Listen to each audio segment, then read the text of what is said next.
할렐루야. 우리 본 강의를 들으러 오신 여러분들 환영하고 축복합니다. 또 영상으로 듣고 있는 우리 캄보디아 5분의 전도사님들도 사랑하고 축복합니다. 자, 오늘은 구약 개론 시간인데, 구약 성서의 강론 중에서 지난 시간에 모세오경과 창세기를 공부했어요. 그래서 오늘은 출애굽기와 레위기, 이 출애굽기하고 레위기를 공부를 해요. 자, 출애굽기는 제1계요, 또 제2대지는 출애굽기의 구성에 대해서, 또 제3대지는 출애굽기에 나타난 그리스도의 모형에 대해서 강의를 하고, 그 다음에 제4대지는 심층 연구에 대해서, 노예생활과 구출과 계시에 대해서, 출애굽기 1장부터 6장까지 단락져가지고 강의를 해요. 다음에 출애굽기가 강의가 끝나면 레위기 들어가서 이것도 6대지로 이제 강의를 하게 됩니다. 자, 그러면 먼저 출애굽기 개요에 대해서. 자, 출애굽기의 전체 그 내용은 어떻게 되는 것인가? 개요에 대해서. 자, 출애굽기에는 애굽에 정착하여 반성하는 이스라엘 민족을 무서워한 애굽 왕, 그러니까 바로죠. 애굽 왕이 이스라엘 민족을 노예로 압박하였다. 그리고 모세라는 영도자가 나타나 이스라엘 12지파를 거느리고 애굽을 탈출하는 이야기로서 시작된다. 자, 이 책은 1장에서 40장으로 구성이 되어 있으며, 처음에는 애굽에서 사는 동안 이스라엘 백성을 묘사하였고, 다음에는 애굽을 탈출하여 시내산에 이르는 이야기와, 맨 끝에는 시내산 밑에 있는 이스라엘 민족을 묘사한다. 자, 이스라엘 지도자 모세는 레위족의 한 여성에게 태어난 아들이었다. 애굽 왕의 공주에게 구출이 되어 애굽 왕궁에서 교육을 받았다. 그러면서도 자기 생모 요셉에서 젖을 먹고 자라는 동안 민족 정신과 종교심을 가지게 되었다. 그는 동포들이 고역에 시달리는 광경을 보다 못해 하루는 분한 나머지 애굽 사람 한 사람을 쳐 죽이고 미디안 광야로 도피하게 되죠. 자, 이때 야훼 하나님의 음성을 들었고 이스라엘 민족을 하라는 대사명을 받았다. 그러나 자기의 부족함을 깨닫고 굳이 사양을 했다. 자, 여호와는 간곡히 권하여 그를 애굽으로 보냈다. 애굽으로 돌아간 모세는 동포들을 설득하고 애굽 왕과 어려운 교섭을 벌린 끝에 간신히 탈출할 준비를 완성하였다. 12장에는 탈출 전야의 소위 유월절에 대한 기사가 있다. 이스라엘 사람은 양을 잡아먹고 그 피를 문지방과 문설주에 발라 표를 하였고, 하나님의 사자는 애굽의 모든 장자들을 죽이러 다닐 때에 그 표를 보고 그 집은 건너뛰어 결국 이스라엘 백성의 장자는 하나도 살해를 당하지 않았다는 이야기다. 13장 이하에는 애굽 탈출의 기사가 있다. 온 민족이 애굽을 떠나 홍해를 향하여 행진하고 있었다. 그때 이스라엘 민족의 출국을 허락한 바 있는 바로가 마음을 돌이켜 대군을 거느리고 추격해 왔다.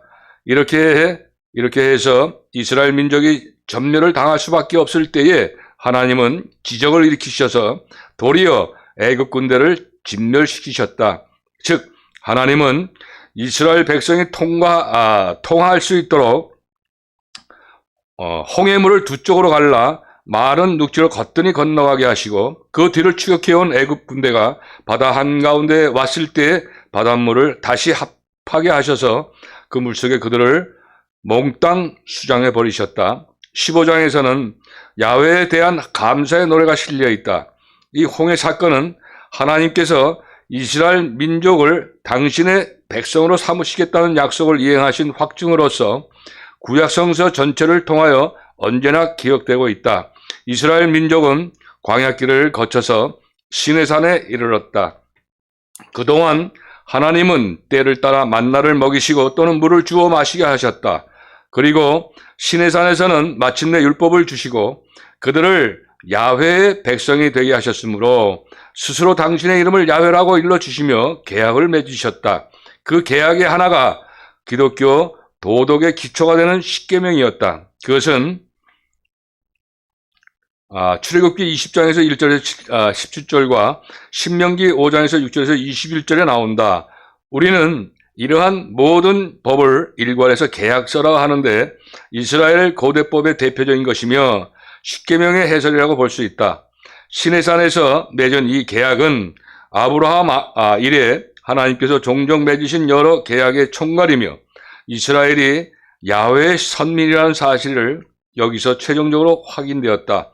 25장으로 29장까지는 성막을 짓는 제규정을 세밀하게 주어 광야에서도 하나님을 모시게 하였다. 이 성막은 후세에 나타날 성전의 원형이었다. 즉 야훼를 섬길 제사장과 제사도구, 제사장의 복장, 그리고 성별하는 법칙, 제사 법칙들이 규정되어 있다. 32장 이하에서는 시내산에서 된 사건이 기록되었다. 모세가 산상에서 하나님께로부터 거룩한 율법을 받고 있는 동안 백성들은 모세가 내려오기를 기다리다 못해 모세의 형 아론을 강요하여 금송아지를 만들게 하였고 그것에 절을 하며 그 앞에서 먹고 마시며 춤을 추어 하나님을 노엽게 하였다. 그러나 모세의 중재로 멸망을 피할 수가 있었다. 이스라엘 백성은 우둔하고 완고하며 번번이 하나님을 반역하였고 모세는 하나님께 애원하며 백성을 위하여 중재의 역할을 할 수밖에 없었다. 35장으로부터 40장까지는 성막을 지을 일을 말하며 제2년 정월 곧 그달 초일일에 성막을 세우니라 라는 말로 매듭을 지었다. 이것이 바로 애굽을 떠나 나온 지 만 1년이 되는 때였다. 자, 이제 두 번째 대지로 출애굽기 구성에 대해서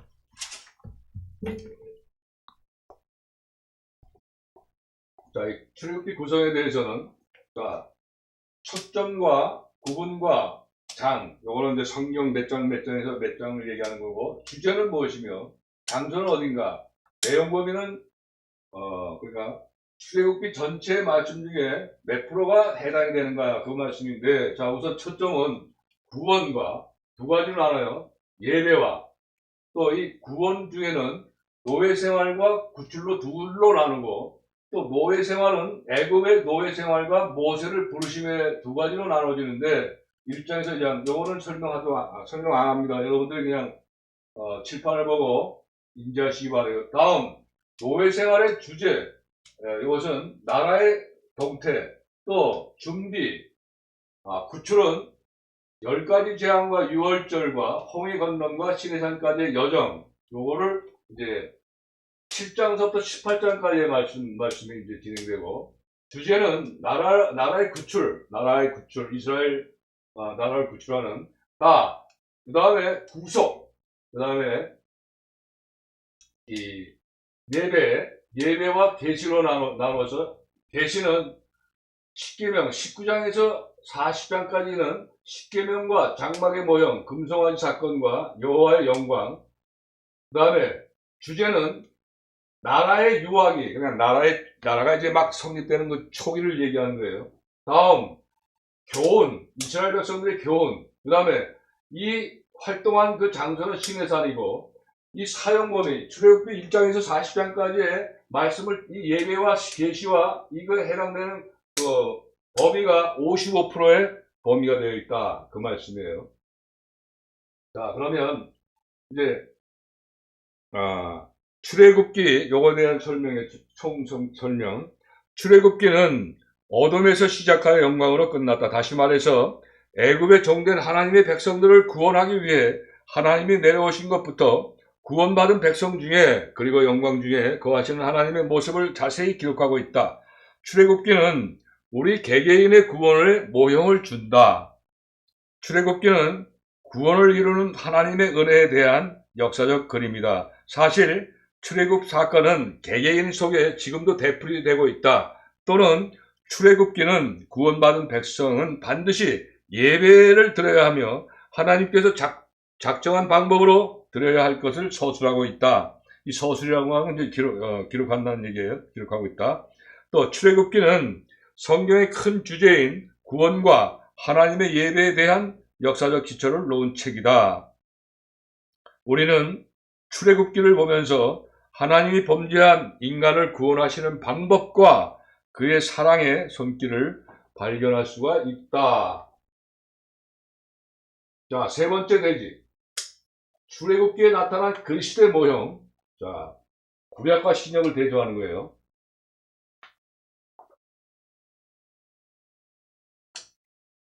다섯 개의 소재로 되어 있는데, 첫 번째 소재는 6월절의 어린 양은 구약의 출애굽기 12장 6절과 고린도전서 5장 7절에서 8절까지 서로 연결이 되어 있어요.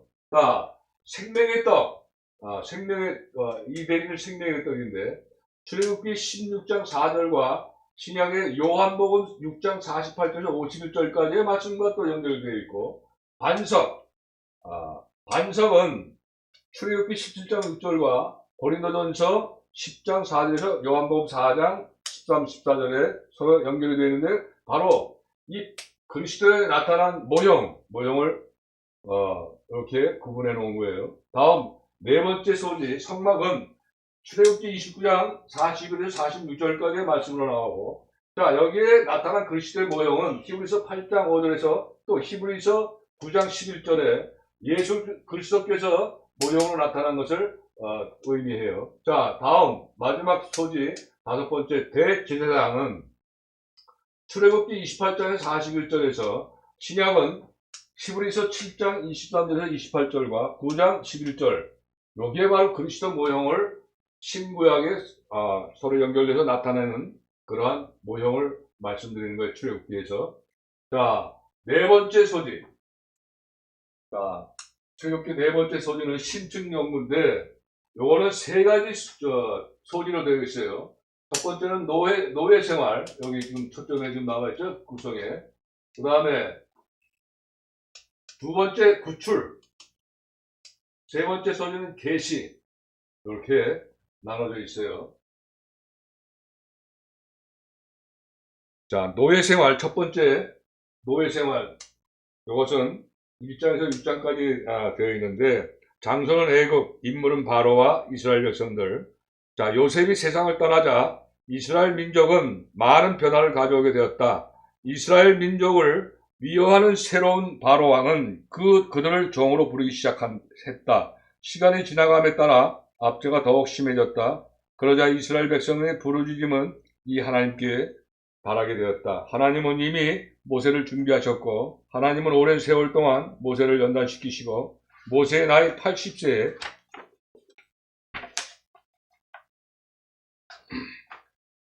되어서야 비로소 자기 백성을 구출해내는 과업을 위임하셨다.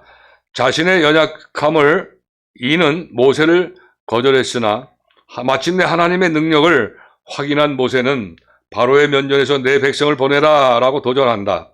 하나님은 크리스찬을 연이나 비행기처럼 바람을 타는 존재가 아니라 바람에 저항하고 바람을 딛고 일어나실 수 있도록 계획을 하셨다.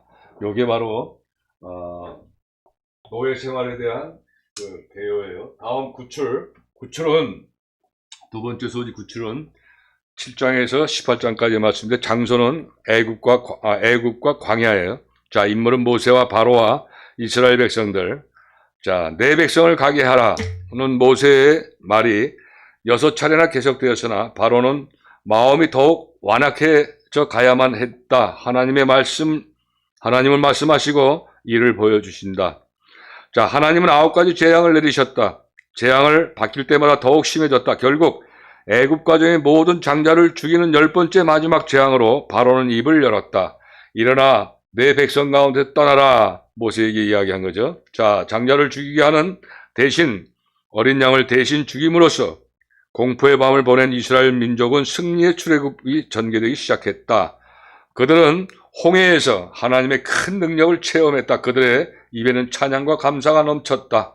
그러나 홍해가 눈에서 멀어지자 찬양과 감사는 사라져버리고 지루하고 고된 생활에 대해서 불평하기 시작했다. 그러나 하나님은 그들의 불평을 참으시고 만나와 메추라기를 먹이셨다. 모세는 장인 이드로를 통해 조직력을 강화하게 되었다. 하나님의 백성은 하나님의 말씀으로 더욱 성화되지만 하나님을 떠난 백성은 그 반대로 더욱 악해진다. 애굽에서 시내산까지 여정 동안의 특수 기적이 있죠. 자, 구름기둥, 불기둥과 홍해 건넌과 쓴 물을 달게 만드는 것과 만나와 메추기를 계속해서 40년 동안 이스라엘 백성이 먹이신 그 특수한 기적이요. 또 바위 위에서 생수가 나게 하고 아말렉과 전투가 있게 하셨죠. 자, 다음은 세 번째로 계시에 대해서 19장에 출애굽기 19장에서 40장까지 계시. 장소는 시내산과 인물은 하나님과 모세와 이스라엘 백성이에요. 자, 출애굽기 2개월이 될 때에 이스라엘 백성은 시내산에 도착했다. 하나님은 모세를 불러 이스라엘 백성을 위한 율법을 주셨는데 그 십계명 성막 제사법이었다. 이것을 받아서 내려온 모세의 눈앞에는 기가 막힌 일이 벌어졌다. 금송아지 사건이었다. 하나님은 하나님의 편과 금송아지 편을 갈라놓으셨다. 그리고서는 벌하셨다. 우상을 숭배하지 말라. 하나님의 말씀을 공포되는 즉시 효력을 발생한다. 이제 이스라엘 진중에는 여호와의 영광이 나타났다. 아버지께 참으로 예배하는 자들은 신령과 진령으로 예배할 때가 오나니 곧 이때라. 요한복음 4장 23절이죠. 자, 모세가 직면했던 모든 문제를 볼 때에 시내산에서 들고 내려온 두 돌판이 아스피린이 아니었다는 것은 특기할 만한 일이다. 자, 이렇게 해서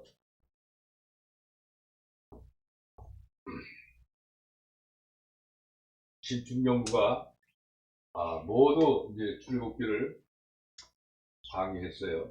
이제 다음은 레위기. 레위기는 5가지의 대지로서 첫 번째는 이 관계 유지의 중요성과 두 번째 이 레위기가 레위인들만 보는 책인가라는 그 의미를 제시할 수 있어요. 우리가 제목을 보게 되면 그게 아니다라는 것과 자, 세 번째는 거룩. 내가 거룩하니 너희도 거룩하라. 그 주제. 자, 네 번째는 제사 체계의 의미와 마지막으로 6개 대지죠. 5번째 대시는 레위기의 구성과 마지막으로 구약의 5대 제사에 대해서 그런 순서로 설명을 해요.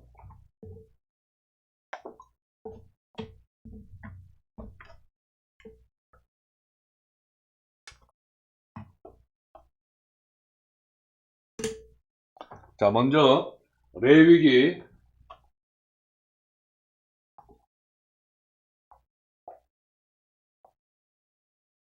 관계 유지의 중요성. 출애굽기에 묘사된 대로 모세의 언약을 통해서 이스라엘은 여호와의 백성이 되었다. 이제 이스라엘은 언약의 규정들인 십계명과 언약서에서 나오는 율법을 순종하기로 피해 맹세를 한 자들이 된 것이다. 그러나 이스라엘이 맹세를 어기거나 언약을 파기하면 어떻게 되는가?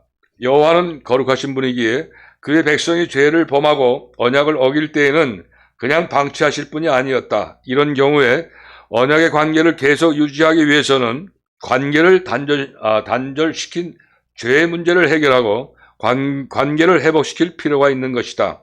이에 하나님께서는 레위기를 통하셔서 여호와의 백성들이 여호와의 관계를 잘 유지하기 위해서 지켜야 할 행동 규칙과 태도들을 제시하시고 계신다. 따라서 레위기를 단순히 제사 드린 법을 담은 책이라고 보아서는 안 된다. 물론 레위기 안에 제사 제도가 상세히 규정되어 있는 것은 사실이다. 그러나 단순히 제사 규정을 담고 있는 것만은 아니다. 오히려 거룩한 백성인 이스라엘 백성들과 대표들이 어떻게 해야 거룩할 수가 있는지를 다루고 있는 것이다. 첫째, 백성들이 거룩하게 되도록 하기 위해서 죄를 어떻게 제거해야 하는가. 둘째, 백성들이 거룩하신 하나님과 교제하기 위해서 유지해야 할 거룩은 어떻게 지속할 수가 있는가? 바로 이것이 관계 유지의 중요성에 대해서 설명을 했어요. 다음 두 번째 대진, 레위인들만 보는 책인가? 레위기서는 레위기만 보는 책인가? 자, 레위기는 그 제목에 마치 레위인들만 관련 있는 책인 양 느끼기가 쉽다. 그러나 실제로 레위기를 읽어보면 중심 인물은 아론과 그의 후손으로 이루어진 제사장들이다. 아론계 후손들은 흔히 제사장이라고 부르며 아론계 후손이 아닌 자들은 보통 레위인이라고 부른다. 그렇다면 아론과 그 후손의 중심이 되어 있는 제사장들이 중심이 되어 있는 책을 레위기라고 부르는 것은 약간 문제가 있는 것처럼 보이기도 한다. 실제로 레위기에 지배적으로 나오는 단어는 레위인이 아니라 제사장이다. 그러나 그렇다고 해서 레위기를 제사장들만 위한 책으로 보아서는 아니 된다. 시내산에서 여호와께서는 자기 백성들을 가리켜 제사장 나라요 거룩한 백성이라고 하였다. 이스라엘 나라에서는 여호와가 왕이고 모든 백성들은 다 제사장들이었다. 그러나 이러한 이상은 현실적이지 못하기에 대표의 원리를 도입하지 않을 수가 없었다. 각 가족은 장남이 대표해야 했지만 여호와는 레위인들을 임명해서 각 가정의 장남을 대신케 하였다. 보라, 내가 이스라엘 자손 중에서 레위인을 택하여 이스라엘 자손 중 모든 것 첫 해 처음 난 자를 대신케 하였은즉 레위인은 내 것이다. 민수기 3장 12절 말씀이죠. 그렇다면 레위기는 레위인이나 제사장들을 위한 지침서가 아니라 레위기는 하나님의 거룩한 제사장 나라 백성들은 누구에게나 적용이 되는 지침서라고 보아야 할 것이다 라는 것으로 이제 설명됐어요. 자, 다음 세 번째 대지로 거룩입니다.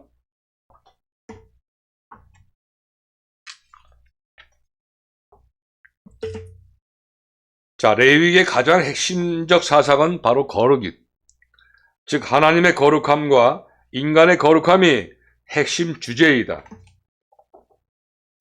레위기에서 영적 완전함은 물리적 순결로 상징된다. 따라서 레위기는 제사를 드릴 때 온전한 짐승을 요구하는 것이며 제사장도 흠이 없는 자라야 한다고 규정하는 것이다. 출산 후에 산혈, 한센병, 문둥병을 얘기하는 거예요. 자, 피부병, 유출병, 설정은 모두 흠이 있는 것, 즉 온전치 못함의 표징이다. 따라서 한 사람의 영적 결점을 상징할 수도 있는 것이다. 눈에 보이는 피부병 환자는 하나님의 임재인 장소인 진영에서 쫓겨나야 했다. 이런 사람은 제사장에 의해 검진을 받은 후에 온전하면 다시 진영에 들어올 수가 있었다. 그러나 진에 들어오기 전에 규정한 온전한 제물을 드려야 했다. 이스라엘은 시내산에서의 언약을 맺은 이후 지상에 있는 하나님의 왕국을 형성하고 있었다. 따라서 왕이신 하나님은 이런 규정을 통해서 그의 왕국을 거룩하게 유지하고 그의 백성을 거룩한 백성으로 만드시려고 한 것이다. 거룩의 계획이에요. 다음 네 번째 대지로 제사 체계의 의미.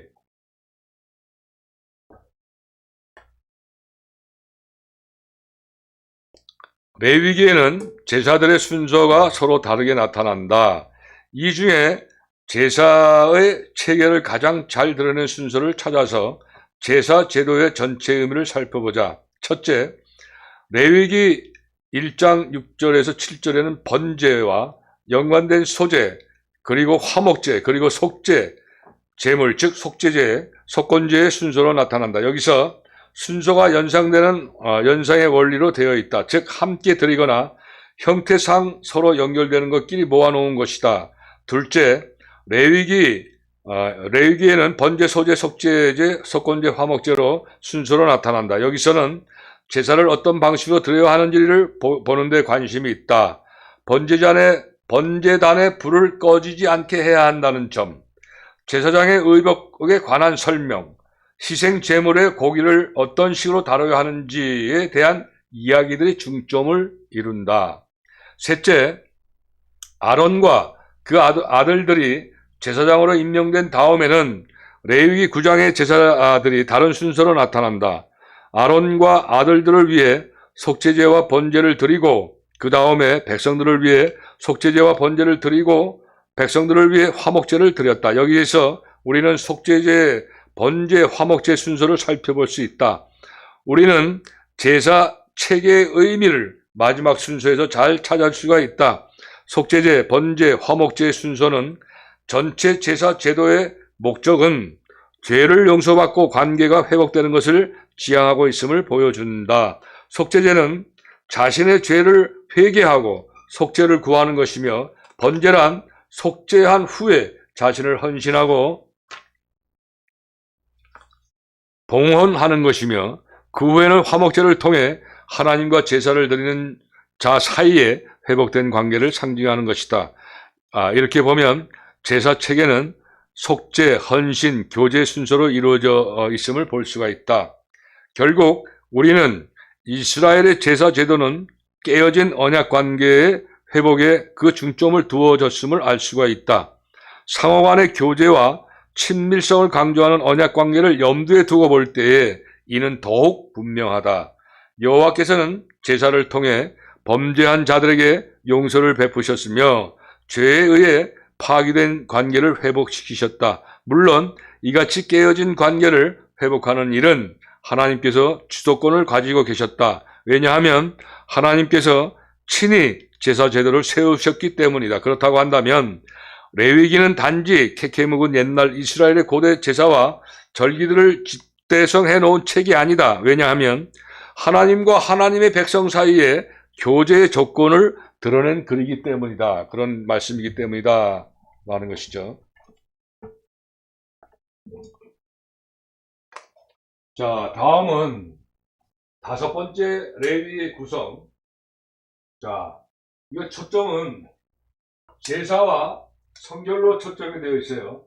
자, 제사는 예배를 의미해요. 성결은 언행, 말과 행동, 언행을 표시하고. 자, 9번은 3가지 자원적 제사와 2가지 의무적 제사, 그 다음에 제사장의 직분에 대해서, 다음 성결 쪽에는 개인적인 청결, 국가적인 청결, 제사장의 청결, 장례의 청결, 장례의 청결은 앞으로 이후 지금도 얘기하는 것이죠. 이런 청결에 대해서.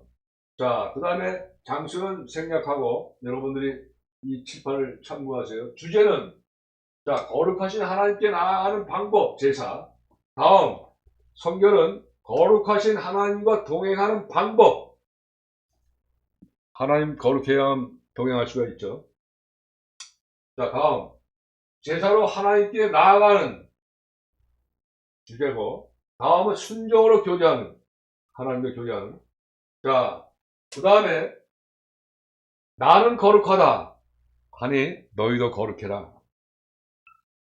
그 다음, 바로 장소는 시내산의 장소가 구분이 되어 있는 레위기. 자, 레위기는 성막을 세운 4월 1일과 시내산을 떠난 5월 20일 사이에 기록된 책으로서 하나님과의 교제를 위해서 몸과 영혼을 거룩하게 지킬 방법에 관한 제도야 법에 대해서 말하고 있다. 레위기는 구원받은 백성들을 위한 책으로서 어떻게 하나님께 나아가며 어떻게 예배를 드려야 하는가를 보여준다. 창세기는 인간의 타락, 출애굽기는 인간의 구원, 레위기는 구원받은 자의 예배에 관한 것으로서 이어져 오고 있다. 또한 레위기는 거룩하다라고 말하고 있다. 내가 거룩하니 너희도 거룩하라. 이 책은 우리의 육체도 우리의 영혼과 더불어 거룩해야 한다고 말씀하고 있다. 레위기의 내용은 크게 둘로 나누어진다. 첫째는 하나님과의 만남은 피 흘리는 제사를 통해서 반드시 이루어진다. 두 번째는 구원받은 백성은 육체와 영혼이 다 거룩해야 한다.